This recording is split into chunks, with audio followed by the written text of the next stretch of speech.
committee members. Chairman Dolezal, you're recognized first. Thank you. Excuse me. Thank you, Mr. Chairman. Thank you, Josh, for being here.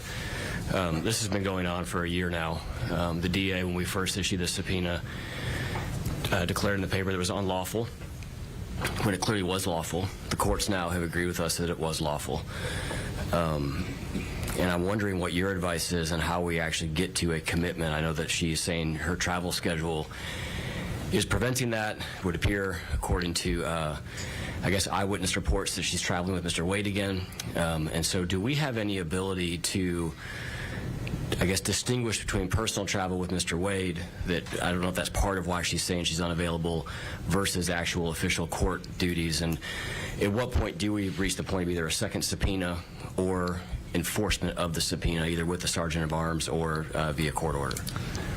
The existing subpoena is still on the witness subpoena is still effective. The court has ruled it is enforceable, and so whenever you have an enforceable subpoena out there and there's not compliance, you can move to compel. Now the problem is that that older subpoena had a date of last year, and during that time, so you know, you could.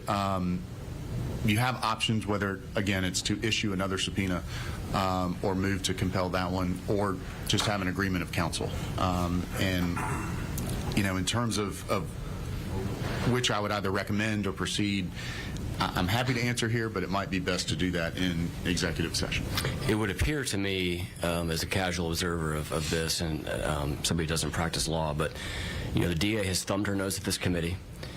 Seemingly the DA has, well, she has thumbed her nose at Georgia's open records laws, and I just have limited confidence that she's acting in good faith. And so I do believe that we may be at the point where we need to escalate this to the next step. I think you have been trying to work this out with Mr. Barnes in good faith, and I certainly respect that.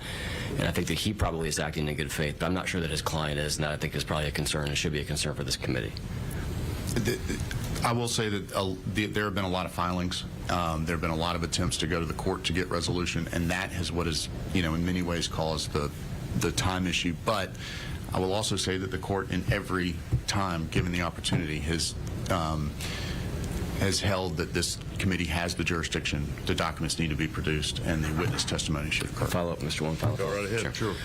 As it relates to the order by Judge Ingram that the subpoena is lawful and should be enforced, where are we at with the DA's ability to appeal that? Are we still within a window of time where she can do that, or is that expired? That is expired, and there is no appealable order at this time because in the because we reached agreement with them, there's nothing to appeal on the prior document subpoena. It is moot because there is that agreement. On the witness, we think they've waived the argument and long ago, and so that is that time is gone. And even then, it would take the both the Superior Court to decide whether to allow an appeal to proceed. But that time is gone. There's no final order right now. Thank you. Did Senator Tillery, did you have a question? I was going to ask what the recommendation of counsel as to the next step as well. If you thought it would be judicial, that seems like that would be the move at this point in time, potentially even asking the court to set a date for the either in-person testimony. Or am I correct in hearing you that you already have reached an agreement on the documents to be supplied? Yes. Have you reached an agreement as to the date they would be supplied? We were, frankly, acting under the presumption that because they've been produced to other parties that they were available quickly. That would be my thought. And yeah, and that's why on March 18 I kind of asked what's the status 24th and then again 25th. So, you know, we're at the point where I think certainly we've acted in good faith in trying to get them without involving the court. I'm not sure why the documents have not been produced at this point. Can I ask a follow-up? Sure. If they've been produced in another matter, were those produced under seal in that other matter? I believe there were some that may have been produced under seal, but certainly not all. And then those that, you know, there's two issues. There's the one in the litigation and then the ones that were provided to Congress. The ones that were provided to Congress, to my knowledge, were not provided under seal. And so those, again, you know, have been produced. I know typically you just keep that kind of batch ready to go. So we're probably talking about a small number of documents that aren't already publicly available, correct? Those that were provided to Congress, presumably, any individual could get through a Freedom of Information Act request. Well, no, that's Congress, they're exempt. So, well, now with the Open Records Act applying to district attorneys and their offices, that would cover at least those provided to Congress unless there was a specific reason to withhold them under the Open Records Act. For those produced in the litigation, it's kind of new area, but I would think they're subject to the Open Records Act as well. So I guess I've kind of walked you up to my ultimate question of what would be the holdup now? Why could they not be literally provided within hours? Senator, I can't answer that question. I just don't know. We've not been given an excuse, though, right? What we've been told is that counsel is checking with its client or their client, and that's where it lands, or that's where it sits today. Other questions? So I'll tell the committee, I, of course, communicated with Mr. Belafonte, and my thought was because I'd had such a professional relationship with Governor Barnes as far as scheduling the original depositions, et cetera, that we would just reach out to him and say, when can we expect the documents? We'd reached agreement as to which documents they would voluntarily produce without raising privilege or objecting in any way. And that narrowed the scope of what we originally asked for, but at least got us going. That's correct. And so far, those documents have not been produced because counsel is waiting on his client, Fonnie Willis, to tell him when she can give us those documents. Is that the summary of the document production? It is. And then I also ask you, just in a professional cooperation manner, to reach out to Governor Barnes to give us a date for the deposition. My thinking was the same way we did it last time. If they would agree a convenient date, we'd make sure our committee can meet, and I'd issue the subpoena for that date. And your response, his response to that was, well, it's going to be late April or May because of her travel and trial schedules. Hadn't given you a date yet? No, but in fairness, I think they were waiting for us to propose dates either within that window or respond to that statement. I'm going to instruct you then to give them some dates. Okay. In my experience as a litigator, attorney schedules are busy at the first of the week because trials usually begin on Mondays and jury selection Tuesday. So I'm going to say let's go with a Thursday or Friday. Okay. That will lessen the likelihood that she has a legal conflict to appear in a court matter. I think this takes precedence over most of those. I mean, if she's engaged in a criminal trial where she's a prosecuting attorney, that's a different deal. But they've got over 100 attorneys in that office that can handle most motions, et cetera. Why don't anybody on the committee that knows of Thursdays or Fridays that you got a particular conflict, and I'm talking late April to let's just look at the last week of April, the first 2 weeks of May to start with, okay? Float those dates. If anybody here knows you're on a trip or out of town and want to be here for it, let us know and we'll work around that. But give her counsel some choices and say, we will be here. Pick a date. Okay. And then we'll issue the subpoena on that date. Now, is that agreeable to everybody, or does that sound like a, I mean, I don't think we have to go in executive session to try to be cooperative with opposing counsel. Okay. And then on the documents, I think you're going to have to just do a letter that says, by golly, here's the date.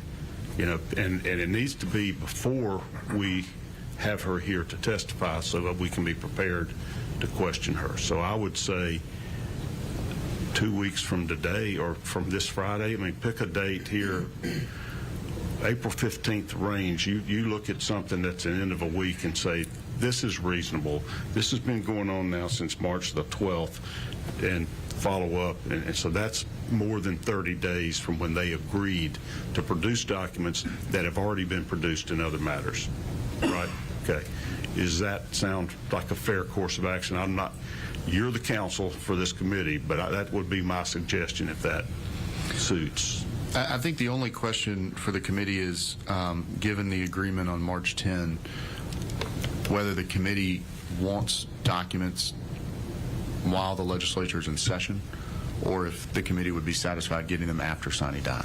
Well, I mean, we only got a week, Right. so next Friday sine die, so I don't believe it's going to happen. Even if it gets here, we're going to be on the floor. Sure. So Right. I don't think we'll have time for a meeting. Let's give them till April 15th Okay. to produce those documents, assuming that doesn't fall on a Saturday or Sunday, that have already been agreed upon.